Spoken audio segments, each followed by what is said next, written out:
tahimik ng Real. Sarap mag top speed.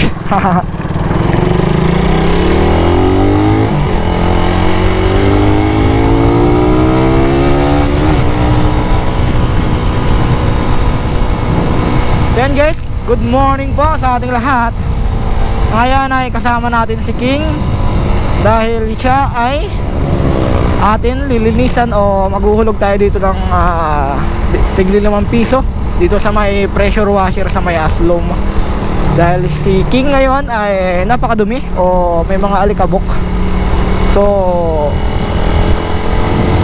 pupunta tayo dito sa may hulog-hulog 5 piso dahil walang tubig ngayon sa amin.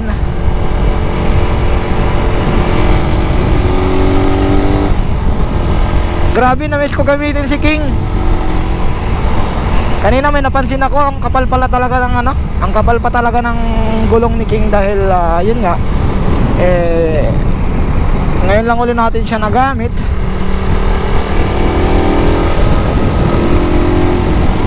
Malapit lang naman yung pag-anuhan natin ng pressure washer dito sa may Aslom. Sana bukas kasi ngayon ay Biyernes Santo. Biyernes ngayon, April 3.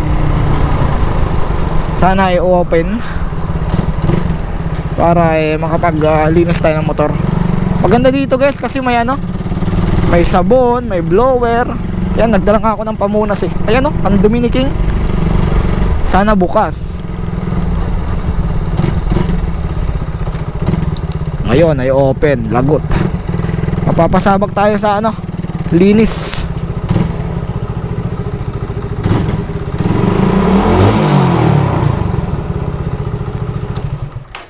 So yan, ayan guys, ngayon ay nandito tayo sa may pahulugan ng tigli 5 piso. Bali, meron silang blower, meron silang sabon, meron silang syempre yung tubig. So ayan si King ngayon. Yan, napakadumi. 'Di ba?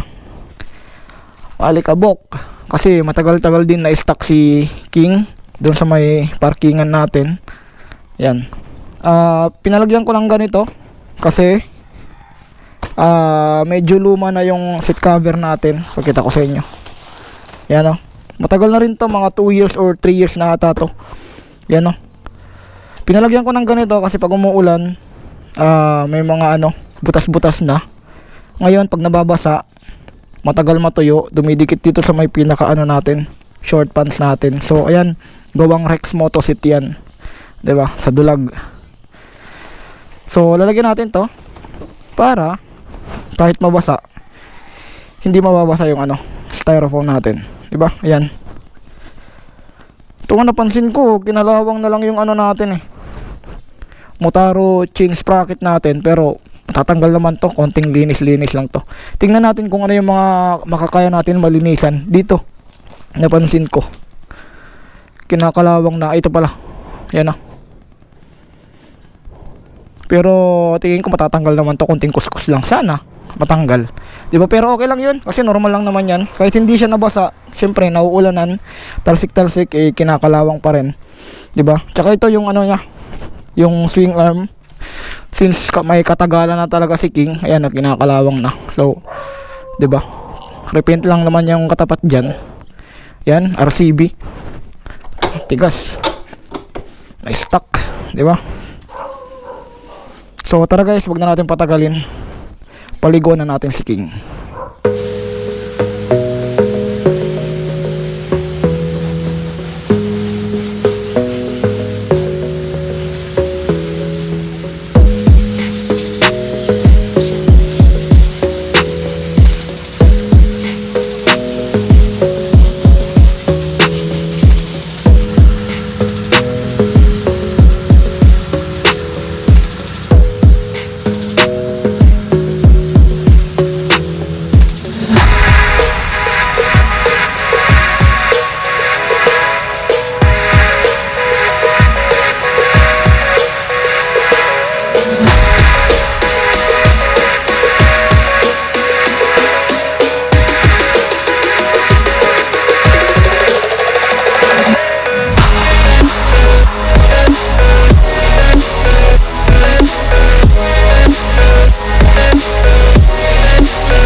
Tapos na guys.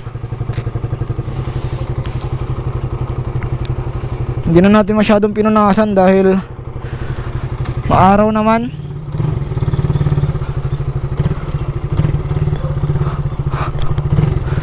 Matutuyo din naman to.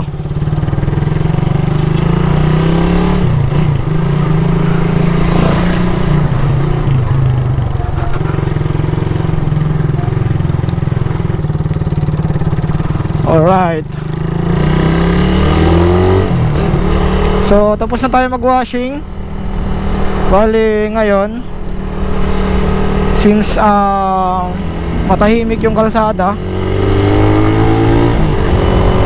iikot lang natin to si King bago tayo umuwi. Ikot tayo dito sa Sagkahan, punta dun sa Coca-Cola kasi na-miss ko rin to gamitin si King.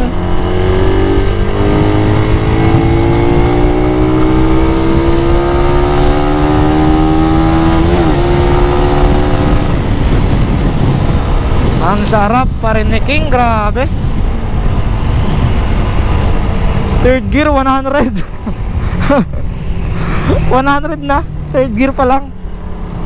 Hayop na yan. Kaliwa, kanan tayo dito. Ay, isa pa, diretso tayo. Mamaya na. Doon na lang tayo.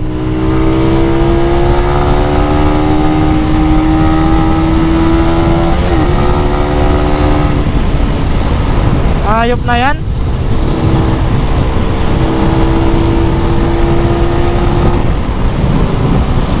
Kaya malabong malaos ito eh.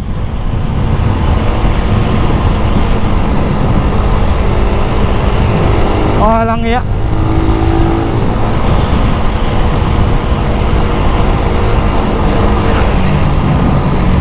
Bumabalik ko yung side mirror. Kailangan higpitan.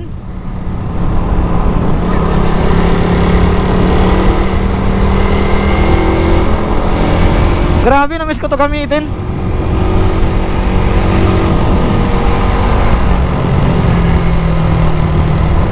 Since kasama natin si King at minsan lang natin to magamit, so diretso i-update ko na kayo sa sa sprocket natin. Sa mga nang tatanong guys about sa sprocket natin na 1445, which is mamaw sprocket po kung tawagin. So goods ba siya?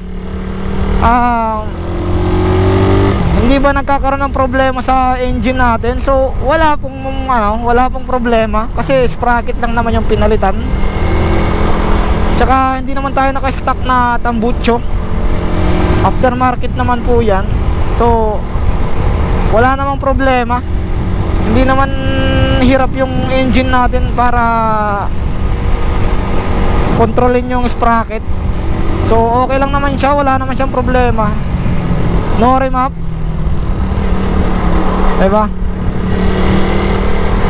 Alam niyo yung masakit ngayon, yung gas, ayun lang yung problema ngayon. Kaya saludo pa rin ako sa mga nagpaka-carb ngayon sa kasagsagan ng patas yung gasolina, diba?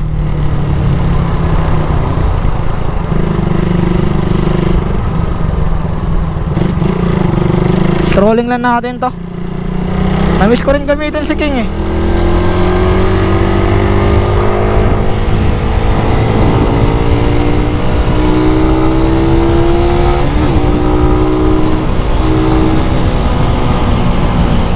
Sarap pumiga ng pumiga.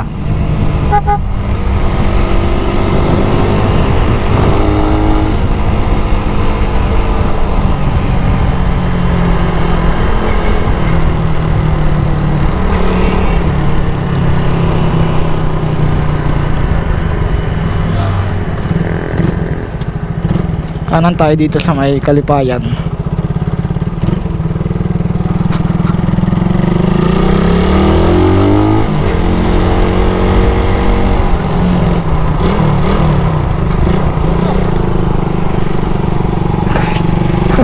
Albert. Nakain ka?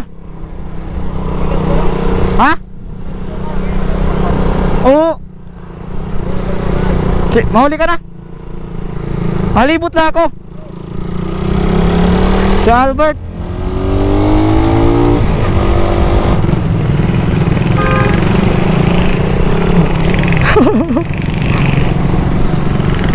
Tama, naka-vlog ako.